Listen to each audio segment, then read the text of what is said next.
Everyone, this is Aarti and welcome to SR education online classes. आज से हमारी एक नई सीरीज स्टार्ट हो रही है ऑल इंडिया पेडागोजी के नाम से, जो हमारे आने वाला एग्जाम है, चाहे वो डीएसएसबी का हो, केवीएस का हो, एनबीएस का हो, सीटेट का हो, एस्टेट का हो या फिर सुपर टेट हो, तो ये हमारे तीनों लेवल को कंप्लीट करिए, पीआरटी, टीजीटी और पीजीटी। तो मैक्सिमम क्वेश्चन हम जब सॉल्व करेंगे, डिस्कस करेंगे, एक हमें पेडागोजी का आइडिया लग जाएगा कि एग्जामिनर के द्वारा किस टाइप के क्वेश्चन पूछे जाते हैं, कम टाइम में किस तरह हम पेडागोजी के क्वेश्चन को इजीली सॉल्व कर सकते हैं। चलिए डिस्कस करते हैं question number first.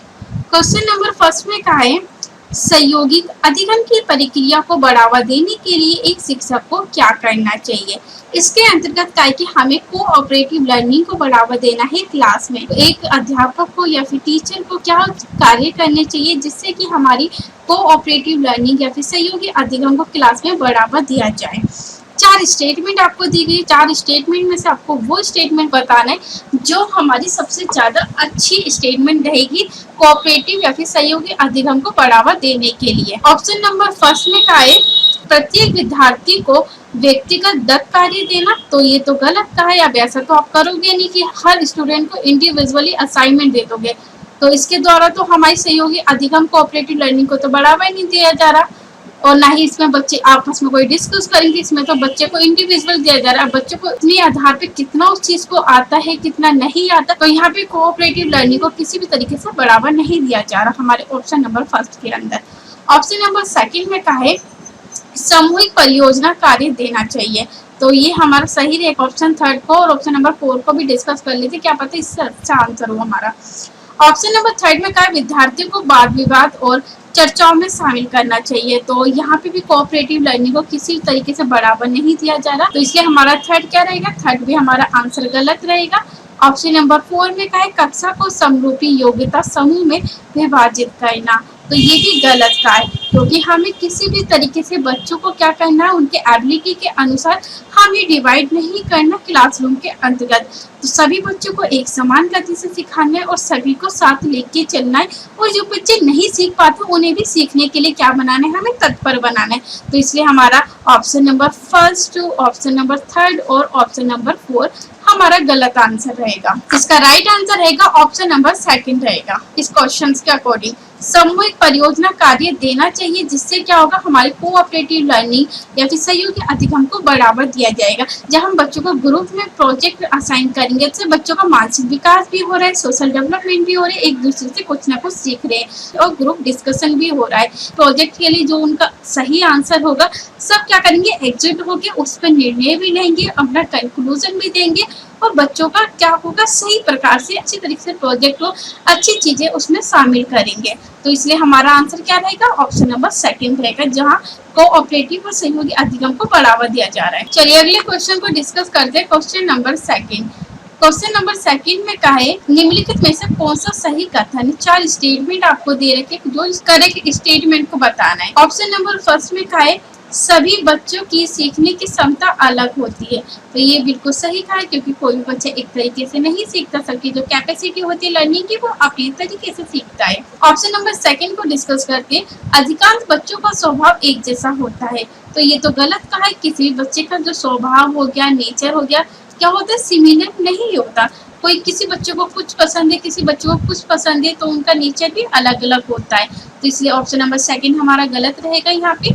Option number third में कहा है, अधिकांश बच्चों की रुचि एक जैसी होती है, तो ऑप्शन नंबर थर्ड में भी गलत है। जैसे हम एग्जांपल लेते हैं, किसी बच्चे को पढ़ाई में अच्छा लगता है, किसी को खेल में अच्छा लगता है, किसी को म्यूजिक में इंटरेस्ट है, किसी बच्चों का जो इंटरेस्ट होता है वो सिमिलर नहीं होता, इसलिए हमारा जो ऑप्शन नंबर थर्ड है वो भी गलत रहेगा। ऑप्शन नंबर 4 में कहा है, ये सभी तो वैसे भी गलत रहेगा, क्योंकि option number second, option number third हमारी गलत स्टेटमेंट है। इसका राइट आंसर रहेगा ऑप्शन नंबर फर्स्ट रहेगा, सभी बच्चों की सीखने की क्षमता अलग होती है, क्योंकि बच्चे को कैसे अपनी लर्निंग जो है अपनी कैपेसिटी के अनुसार सीखते हैं, कुछ धीमी गति से सीखते हैं, कुछ तेज गति से सीखते हैं, तो यहाँ पे क्या हो गया, सभी अपनी कैपेसिटी के अकॉर्डिंग ही लर्निंग करते हैं। चलिए अगले क्वेश्चन को डिस्कस करते हैं। Question number third. Question number third में क्या है, बच्चों के लिए शिक्षण के अनुसार होना चाहिए, यानी कि इसमें कहीं teaching of students should be according to, किस प्रकार से एक टीचर होने के नाते आपको शिक्षण देना है, अपनी टीचिंग करनी है, तो बच्चों को क्या क्या चीजें आपके लिए जरूरी होगा अपनी टीचिंग में शामिल करना, जिसके अकॉर्डिंग आप बच्चों को सही तरीके से शिक्षण प्रदान कर सकें। ऑप्शन नंबर फर्स्ट में क्या, उनके स्वभाव के अनुसार। हाँ, तो बच्चे का जो नेचर होता है वो भी इम्पोर्टेंट होता है। किसी भी बच्चे के उनके स्वभाव के अनुसार हमें क्या करनी चाहिए, शिक्षा प्रदान करनी चाहिए, क्योंकि सभी बच्चे का क्या होगा, स्वभाव उनका नेचर अलग होता है। कुछ एक्टिविटी के द्वारा सीखते हैं, कुछ करके सीखते हैं, तो क्या यहाँ होगी कि बच्चे डिफरेंट तरीके से सीखते हैं। ऑप्शन नंबर सेकंड में क्या, उनके मानसिक विकास, यानी कि सभी बच्चे का मानसिक विकास कैसा होता है, सिमिलर नहीं होता, सभी बच्चे का मानसिक विकास अलग होता है। इसलिए बच्चों के लेवल के अनुसार, बच्चों के मानसिक स्तर के अनुसार हमें सिखाना चाहिए। कोई बच्चा क्लास में टैलेंटेड होता है, कोई बच्चा धीमी गति से सीखता है, और कोई बच्चा सीखता ही नहीं है। जो नहीं सीखता, हमें उनमें इंटरेस्ट डेवलप करनी चाहिए सीखने के प्रति। तो यहाँ पे भी बिल्कुल सही दिया गया है, हमें इस चीज को भी अपने शिक्षण के अंतर्गत शामिल करना चाहिए। ऑप्शन नंबर थर्ड में क्या है, बच्चे की जो सीखने की क्षमता है, उनका जो इंटरेस्ट है, हमें उसको भी ध्यान रखना चाहिए और अपने शिक्षण के अंदर शामिल करना चाहिए, क्योंकि किसी भी बच्चे की जो सीखने की क्षमता है, लर्निंग एबिलिटी है, कैपेसिटी है, वो डिफरेंट होती है हमेशा। तो बच्चों को उनकी क्षमता के अनुसार सिखाना चाहिए, बच्चों को जिस प्रकार की नीड हो, अध्यापक को वैसा ही कार्य करना चाहिए। इसलिए बच्चे की जो नीड है वो इम्पोर्टेंट होती है, क्योंकि हमारी जो एजुकेशन है कैसी है, चाइल्ड सेंटर एजुकेशन है। इसलिए बच्चे की जो भूमिका होती है महत्वपूर्ण होती है, और टीचर को जो भी लर्निंग अपनी देनी है वो कैसे देनी है, बच्चे को ध्यान में रखकर ही अपनी सारी लर्निंग प्रोवाइड करनी चाहिए। इसलिए हमारा जो चाइल्ड है, बच्चा है, वो हमारे शिक्षण के लिए काफी इम्पोर्टेंट रहता है। ऑप्शन नंबर 4 में कहा है ये सभी, इसलिए ये सभी हमारी क्या रहेगी, कैसी स्टेटमेंट रहेगी, बिल्कुल करेक्ट रहेगी, ऑल ऑफ दिस। तो हमारा आंसर क्या रहेगा, ऑप्शन नंबर 4 रहेगा। Option number first, option number second, option number third हमारी स्टेटमेंट बिल्कुल सही दी हुई है। चलिए क्वेश्चन नंबर 4 को डिस्कस करते हैं। क्वेश्चन नंबर 4 में कहा है विद्यार्थी प्राय व्यक्तिगत अंतर दिखाते हैं, अतः एक शिक्षक को क्या करना चाहिए। क्या होता है कि सभी बच्चे एक तरीके से नहीं सीखते, बच्चों में क्या होता है, इंडिविजुअली डिफरेंट होता है। कोई तेज गति से सीखता है, कोई धीमी गति से सीखता है, और कोई सीखने के प्रति अपने रुझान ही, अपनी रुचि ही विकसित नहीं कर पाता। तो यहाँ पे क्या हो गया, बच्चों में व्यक्तिगत अंतर होता है क्लास में, क्योंकि अगर हम माने क्लास में 30 स्टूडेंट है, तो 30 के 30 तो एक जैसे नहीं होंगे। तो बच्चे क्या होंगे, यहाँ पे डिफरेंट तरीके से सीखेंगे, और उनमें व्यक्तिगत अंतर भी होगा। सारी स्टेटमेंट में से हमें वो बताना है जो हमारे क्वेश्चन के अकॉर्डिंग हमारा आंसर बिल्कुल सही है। ऑप्शन नंबर फर्स्ट को डिस्कस करते, सख्त अनुशासन लागू करना। तो ये तो बिल्कुल गलत करा। हमें अपनी एजुकेशन के अंदर, हमारे शिक्षण के अंदर किसी भी प्रकार से बच्चों को ना दंड देना है, ना बच्चे पे कड़ा अनुशासन करना है, ना ही किसी प्रकार के बच्चों पे दबाव डालना है सीखने के प्रति, ना ही उनकी शिक्षा को हमें बोझ बनाना है। तो यहाँ पे ये गलत कहा है, हमें सख्त अनुशासन को बढ़ावा नहीं देना। ऑप्शन नंबर सेकंड में कहा है पढ़ाई की एक समान गति कायम रखनी।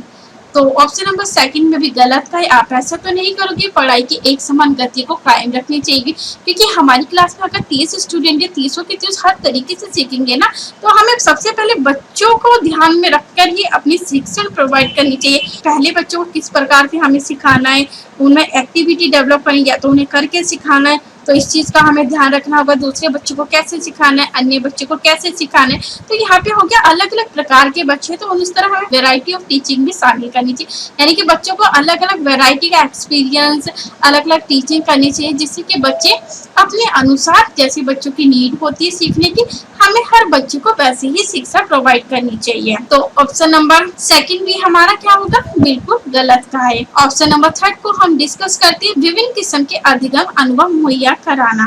तो ये तो बिल्कुल सही कहा है। एक बार ऑप्शन नंबर 4 को डिस्कस कर लेते, क्या पता इससे अच्छा आंसर हो। ऑप्शन नंबर 4 में क्या है, और अधिक परीक्षाएं लेना। तो ये तो गलत का, अब ऐसा तो नहीं है व्यक्तिगत अंतर है। कोई बच्चा क्लास में अगर हम बात करें, कोई बच्चा फर्स्ट आया, कोई बच्चा सेकंड आया, कोई बच्चा थर्ड आया, और कोई बच्चे सिर्फ पास हुए हैं।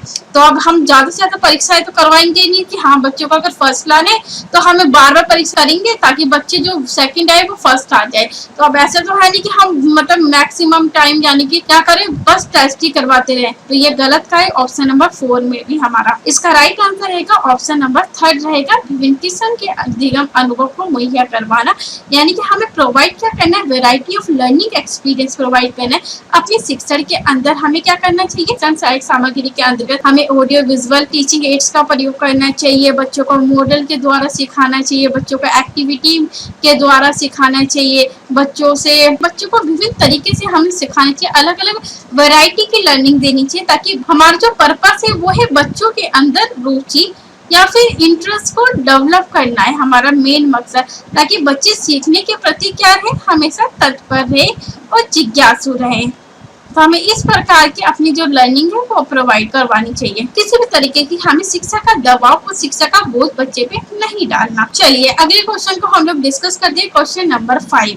क्वेश्चन नंबर 5 आप लोगों के सामने है। क्वेश्चन नंबर 5 ने कहा है, सीमा पाठ झट से सीख लेती है लेकिन लीना को सीखने में अधिक समय लगता है। ये जो उदाहरण है, ये जो एग्जाम्पल दिया गया है, वो विकास के किस सिद्धांत को दर्शाता है वो आपको बताना है। यानी कि यहाँ पे दो बच्चे, एक तो सीमा है, दूसरी कौन सी, लीना। एक तो जल्दी सीख लेती है और दूसरी धीमी गति से सीखते। तो यहाँ पे क्या है, व्यक्तिगत अंतर है। तो चलिए ऑप्शन नंबर के अकॉर्डिंग हमें कौन सा आंसर देना है, कौन सा प्रिंसिपल हमारा सही रहेगा वो बताना है। ऑप्शन नंबर फर्स्ट में कहा परस्पर संबंध। तो परस्पर संबंध तो वैसे भी इंटर रिलेशनशिप, तो ये तो गलत कहा, इसमें कोई परस्पर संबंध थोड़ी है। वो सीमा अलग तेजी से सीख रही है और लीना अपनी क्षमता के अनुसार सीखनी है, तो यहाँ पे परस्पर संबंध किसी भी प्रकार से नहीं हो सकता। ऑप्शन नंबर सेकंड में कहा निरंतरता, यानी निरंतरता है। तो बच्चे तो ऐसे नहीं कि निरंतर सीख रहे हैं इसलिए सीमा जल्दी से सीख लेती है, लीना देर से सीख लेती है। यहाँ पे ऑप्शन नंबर सेकंड भी हमारा गलत रहेगा, ऑप्शन नंबर फर्स्ट भी हमारा गलत रहेगा। ऑप्शन नंबर थर्ड को डिस्कस करते हैं, सामान्य से विशिष्ट की ओर। तो ये तो क्या है, हमारा सामान्य से विशिष्ट की ओर, ये हमारा शिक्षण सूत्र है। तो ऑप्शन नंबर थर्ड हमारा क्या रहेगा, गलत रहेगा। ऑप्शन नंबर 4 को डिस्कस करते हैं, व्यक्तिगत विभिन्नता। तो हमारी क्या है, इसका आंसर क्या रहेगा, बच्चे में इंडिविजुअली डिफरेंट है। लीना जो है वो सीखने में अधिक समय लेती है, क्योंकि सीमा जो है वो इंटेलिजेंट होगी, उनने पहले चैप्टर को पढ़ा होगा उस बच्ची ने, इसलिए तो वो जल्दी से सीख लेती है और उसकी जो एबिलिटी है, उसकी जो क्षमता है वो अच्छी है लीना के अकॉर्डिंग। तो इसलिए दोनों बच्चों में यहाँ पे क्या करा, हमने डिफरेंट किया, दोनों में अंतर है या उनकी कैपेबिलिटी का, उनकी क्षमता के अनुसार। तो यहाँ पे क्या इंडिविजुअली बच्चियों में डिफरेंट है। तो हमारा आंसर क्या रहेगा, ऑप्शन नंबर 4 हमारा आंसर रहेगा। जो एग्जाम्पल जो है वो किस प्रिंसिपल का है, व्यक्तिगत विभिन्नता के प्रिंसिपल का एग्जाम्पल दिया गया है। चलिए अगले क्वेश्चन को हम लोग डिस्कस करते हैं, क्वेश्चन नंबर 6। क्वेश्चन नंबर 6 में क्या, प्रारंभिक शिक्षक को किस बात को ऊंची प्राथमिकता देनी चाहिए। इसमें क्या कि एलिमेंट्री टीचर को किस बात की हाई प्रायोरिटी देनी चाहिए अपनी एजुकेशन के अंदर, वो आपको बताना है। ऑप्शन नंबर फर्स्ट में क्या है, माता पिता के साथ बातचीत करना। तो ये तो गलत था। अब ऐसा तो नहीं है कि आपकी जो अपनी शिक्षण के अंदर आपको अपनी चेंजेस करने, तो उसके लिए आप अपनी सिर्फ बच्चों के पेरेंट्स से बात करेंगे, माता पिता से बातचीत करेंगे, यहाँ पे गलत बोला गया है। और ऑप्शन नंबर सेकंड में क्या है, साथी शिक्षकों को समझना। तो यहाँ पे भी गलत कहा है कि जो साथी शिक्षक है आप उन्हीं को समझने में अपना टाइम वेस्ट करते हो, तो यहाँ पे इस चीज को भी प्राथमिकता नहीं देनी हमें। और ऑप्शन नंबर थर्ड में क्या, समुदाय को समझना। तो यहाँ पे तो प्रारंभिक शिक्षक की बात करनी है कि एक शिक्षक को अपनी एजुकेशन के अंदर क्लास में बच्चों को सिखाना है। तो एक प्रारंभिक, एक एलिमेंट्री टीचर होने के नाते वो किस प्रकार से अपने टीचिंग के अंदर वैरायटी ऑफ टीचिंग लाए, जिससे कि सभी बच्चे समग्र रूप से सीख सके। तो यहाँ तो समुदाय की कोई बात ही नहीं हो रही, कम्युनिटी की कोई बात ही नहीं हो रही, तो ये हमारा क्या रहेगा, गलत आंसर रहेगा। ऑप्शन नंबर फर्स्ट भी गलत है, ऑप्शन नंबर सेकंड भी गलत है, ऑप्शन नंबर थर्ड भी गलत है। ऑप्शन नंबर 4 को देखते हैं, बच्चों को समझना। तो ये हमारा क्या रहेगा, आंसर रहेगा। सबसे जो बेसिक बात है कि एक एलिमेंट्री टीचर, एक प्रारंभिक शिक्षक को जो सबसे ज्यादा ध्यान देना चाहिए वो बच्चों को समझने के ऊपर ध्यान देना चाहिए, क्योंकि जब बच्चा प्रारंभिक शिक्षा ग्रहण करता है वो उनका एक बेस तैयार किया जाता है। तो इसलिए एक शिक्षक होने के नाते बच्चों को समझना जरूरी है, ताकि बच्चे किस प्रकार की नीड चाहिए, उन्हें किस प्रकार की हम अपनी टीचिंग सहायक सामग्री में विभिन्न तरीके से टेक्निक का प्रयोग करें, एक्टिविटी को शामिल करें, ताकि बच्चों में रुचि को हम विकसित कर पाए और सभी बच्चों का समग्र रूप से विकास कर पाए। तो इसलिए बच्चों को समझना बहुत जरूरी होता है हमारी टीचिंग के अनुसार, इसलिए ऑप्शन 4 हमारा राइट आंसर है। क्वेश्चन नंबर 7 को डिस्कस करते हैं, व्यक्तिगत ध्यान शिक्षा डेस्क के लिए वांछनीय मानी जाती है। इसमें क्या है कि इंडिविजुअली अटेंशन देना है हर बच्चे पे, किस प्रकार के एजुकेशन शिक्षक के द्वारा देनी चाहिए ताकि हर बच्चे पे व्यक्तिगत ध्यान दिया जा सके। ऑप्शन नंबर फर्स्ट में क्या है, सभी छात्रों को पे ध्यान देना चाहिए अध्यापक को, या ऑप्शन नंबर सेकंड में क्या, धीरे धीरे सीखने वाले छात्रों पर ध्यान देना चाहिए। ये तो गलत था। अब ऐसा तो नहीं है आपकी क्लास में 30 बच्चे को उसमें टैलेंटेड भी है, इंटेलिजेंट भी है, कोई धीमी गति से सीखता है, कोई तीव्र गति से सीखता है। यहाँ पे ऑप्शन नंबर जो सेकंड है वो गलत का है कि सिर्फ धीरे सीखने वाले बच्चों पे आप ध्यान देंगे। ऑप्शन नंबर थर्ड में क्या, बुद्धिमान और प्रतिभावान छात्रों पर ही ध्यान देंगे, तो ये भी गलत था। अब ऐसा तो नहीं कि जो बच्चे सिर्फ इंटेलिजेंट हो और टैलेंटेड हो सिर्फ आप उन्हीं को सिखाने के लिए तत्पर है और जो बच्चे अन्य है आप उन्हें ना सिखाए। तो इसलिए हमें क्या देना चाहिए, सभी बच्चों पे ध्यान देना चाहिए।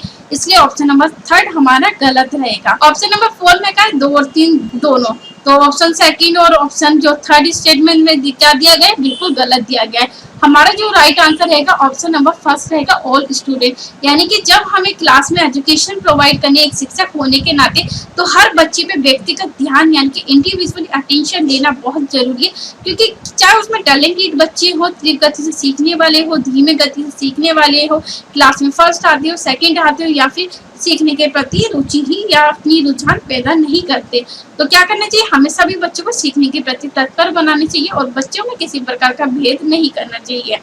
तो इसमें और सभी बच्चों का क्या करना चाहिए, समग्र रूप से विकास करना चाहिए और अपने शिक्षण के अंदर सभी बच्चों को, तो इसलिए शिक्षक को अपनी एजुकेशन के अंदर शिक्षण के अंतर्गत वैरायटी ऑफ टीचिंग टूल्स का, टीचिंग मटेरियल का प्रयोग करते हुए छात्रों को पढ़ाना चाहिए, जिससे कि छात्र जो अलग अलग विधियों से, अलग अलग एक्टिविटी से, अलग अलग टेक्निक का प्रयोग किया जाएगा शिक्षक के द्वारा, सभी बच्चे अच्छे तरीके से सीखेंगे। चलिए क्वेश्चन नंबर 8 को हम लोग डिस्कस करते हैं। क्रियाकलाप तकनीक होती है, एक्टिविटी आपको शामिल करनी, तो सबसे ज्यादा जो ध्यान रखना है, आप किस बात पर ध्यान रखेंगे एक शिक्षक होने के नाते, वो आपको बताना है। ऑप्शन नंबर फर्स्ट में क्या, छात्र केंद्रित होनी चाहिए। ऑप्शन नंबर सेकंड में क्या, शिक्षक केंद्रित होनी चाहिए, तो ऑप्शन नंबर सेकंड में तो गलत का है। हमारी जो एजुकेशन है वो तो टीचर सेंटर तो बिल्कुल भी है नहीं, तो ये क्या हो गया, हमारा गलत रह गया। और ऑप्शन नंबर थर्ड में क्या, कक्षा केंद्रित होनी चाहिए, तो बस आप क्या करेंगे, कक्षा केंद्रित तो होनी चाहिए कि आप सिर्फ तीव्र गति से सीखने वाले, धीमी गति से सीखने वाले कक्षा को ध्यान में रख के अपनी क्रियाकलाप का आयोजन करेंगे, तो यहाँ पे ऑप्शन नंबर थर्ड भी गलत दिया हुआ है। ऑप्शन नंबर 4 में क्या, विषय केंद्रित, तो ऐसा तो नहीं कि आप अगर मैथ के टीचर तो मैथ की एक्टिविटी के माध्यम से बच्चों को सिखाएंगे, तो यहाँ पे गलत का है, विषय केंद्रित क्रियाकलाप नहीं होना चाहिए। हमारे क्रियाकलाप कैसा होना चाहिए, अगर जो भी हम एक्टिविटी का आयोजन करते या अपना शिक्षण प्रदान करते छात्र, तो वो हमेशा छात्र को ध्यान में रखकर ही, यानी कि सारी एजुकेशन, सारी टेक्निक हमें कैसी होनी चाहिए, स्टूडेंट सेंटर्ड या फिर चाइल्ड सेंटर होनी चाहिए। चाइल्ड की जो भूमिका होती है वो सबसे ज्यादा महत्वपूर्ण होती है, उनकी जिस प्रकार की नीड होती है बच्चों को सीखने के लिए, जिस प्रकार से बच्चों को सीखने और सिखाने के लिए तत्पर बनाया जा सकता है, बच्चों को उस प्रकार से हमें सिखाना चाहिए। सभी बच्चों को साथ लेके चलना और बच्चों में किसी प्रकार का भेद नहीं करना, बच्चों का ओवरऑल डेवलपमेंट और समग्र रूप से विकास करना है। तो इसलिए जो हमारी एक्टिविटी होगी, टीचिंग के मेथड होंगे,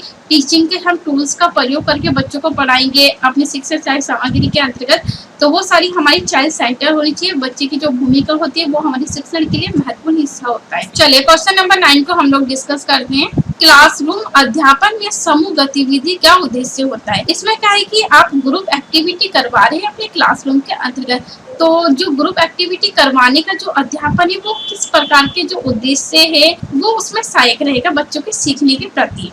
ऑप्शन नंबर फर्स्ट में क्या है, शिक्षक का कार्यभार कम करना, तो ये तो बिल्कुल गलत है। अगर बच्चों को हम कोई भी एक्टिविटी करवा रहे हैं उसमें शिक्षक और छात्र दोनों की ही भूमिका बहुत ज्यादा महत्वपूर्ण होती है। अब शिक्षक जो है, शिक्षक को समय समय पर गाइड करना होता है कि सभी उसमें एक्टिवली बच्चे पार्टिसिपेट करें और सीखने के लिए तत्पर और रुचि विकसित करें, तो शिक्षक और छात्र दोनों की भूमिका ही महत्वपूर्ण होती है। ऑप्शन नंबर सेकंड में क्या है कि अधिक से अधिक बच्चों को अधिगम में भाग लेने देना, तो ये हमारा सही आंसर है। एक बार थर्ड और फोर्थ को भी हम लोग डिस्कस कर लेते हैं। ऑप्शन नंबर थर्ड में क्या, संकल्पनाओं को प्रभावी ढंग से स्पष्ट करना, तो अब ऑप्शन नंबर थर्ड में गलत है, क्योंकि अब ऐसा तो नहीं कि आपको कॉन्सेप्ट समझाना है तो आप एक्चुअली भी किसी भी चीज का आयोजन कर देंगे, तो यहाँ पे ये गलत बोला गया ऑप्शन नंबर थर्ड में भी। ऑप्शन नंबर फोर में क्या, विद्यार्थियों को स्वतंत्रता मुहैया कराना। तो ऐसा तो है नहीं कि आपने इस छात्र को छोड़ दिया कि अपने तरीके से सीखते रहो और जो गलती होगी अध्यापक ना बताए। बच्चों को फ्रीडम देनी है सीखने की प्रतिभा का, टीचर की जो गाइडेंस है वो भी महत्वपूर्ण होती है बच्चों को सिखाने के लिए। तो यहाँ पे फोर्थ भी गलत का है, ऑप्शन नंबर थर्ड भी गलत का है, ऑप्शन नंबर फर्स्ट भी गलत का है। इसलिए इसका जो राइट आंसर रहेगा ऑप्शन नंबर सेकंड रहेगा, अधिक से अधिक बच्चों को अधिगम में भाग लेने देना। हमें बच्चों को सिखाने के प्रति ज्यादा से ज्यादा पार्टिसिपेट करना है, क्योंकि चाहे उसमें धीमी गति से सीखने वाली हो, तेज गति से सीखने वाले हो, बच्चे इंटरेस्ट ही नहीं ले रहा, सभी को शामिल करना। और बच्चे जितना ज्यादा एक्टिवली पार्टिसिपेट करेंगे, टीचर की गाइडेंस भी लेके सारी चीजों को किया जाएगा समूह गतिविधि को, तो बच्चे बेहतर तरीके से सीख पाते हैं और उनकी जो नॉलेज है ना वो भी लॉन्ग टाइम तक रहती है और बच्चों में सोशल डेवलपमेंट भी अच्छे से हो पाती है। और यहाँ पे जो बच्चों में एक बेझिझक की भावना होती है कि बच्चे बोल नहीं पाते, वहाँ पे बच्चों को ज्यादा से ज्यादा बोलने का मौका भी अध्यापक के द्वारा दिया जाना चाहिए, ताकि बच्चों के अंदर जो झिझक होती है सीखने के प्रति वो भी समय रहते हुए मिट सके और बच्चे अपनी जो सुझाव है उसे दूसरों के आगे अच्छे ढंग से प्रस्तुत कर सके। चलिए क्वेश्चन नंबर 10 को डिस्कस करते हैं। व्यक्तिगत अधिगम करता है एक दूसरे से इसमें अलग होते हैं। इसमें क्या, individual learners different from each other. किस प्रकार से जो व्यक्तिगत अधिगम करता होते हैं, लर्नर होते हैं, एक दूसरे से किस प्रकार से अलग होती है वो आपको बताना है। ऑप्शन नंबर फर्स्ट में क्या, वृद्धि और विकास के सिद्धांत में अलग होते हैं, या ऑप्शन नंबर सेकंड है क्या, विकास के दर में अलग होते हैं, या ऑप्शन नंबर थर्ड में क्या, विकास का क्रम होता है, या ऑप्शन नंबर फोर है क्या, विकास की सामान्य क्षमता होती है। तो इसका जो राइट आंसर रहेगा ऑप्शन नंबर सेकंड हमारा राइट आंसर रहेगा, विकास की दर। यानी कि क्या होता है, रेट ऑफ डेवलपमेंट। जिस प्रकार का बच्चों को वातावरण दिया जाता है, जिस प्रकार का परिवेश दिया जाता है, बच्चे उसी के अकॉर्डिंग ही क्या करते हैं, सीखते हैं। तो यहाँ पे बच्चों का क्या है, विकास की जो दर होती है वो सबसे ज्यादा महत्वपूर्ण होती है। तो इसमें जो आंसर रहेगा ऑप्शन नंबर सेकंड रहेगा, विकास की दर। आज की क्लास को यही समाप्त करते हैं। अगली क्लास में कुछ अगले टेस्ट सीरीज से रिलेटेड और टॉपिक से रिलेटेड हम लोग डिस्कस करेंगे। अगर आपको पीडीएफ चाहिए, पीडीएफ के लिए आप लोग टेलीग्राम चैनल पे जुड़ सकते हैं, जहां आपको सभी सब्जेक्ट से रिलेटेड पीडीएफ प्रोवाइड की जाएगी।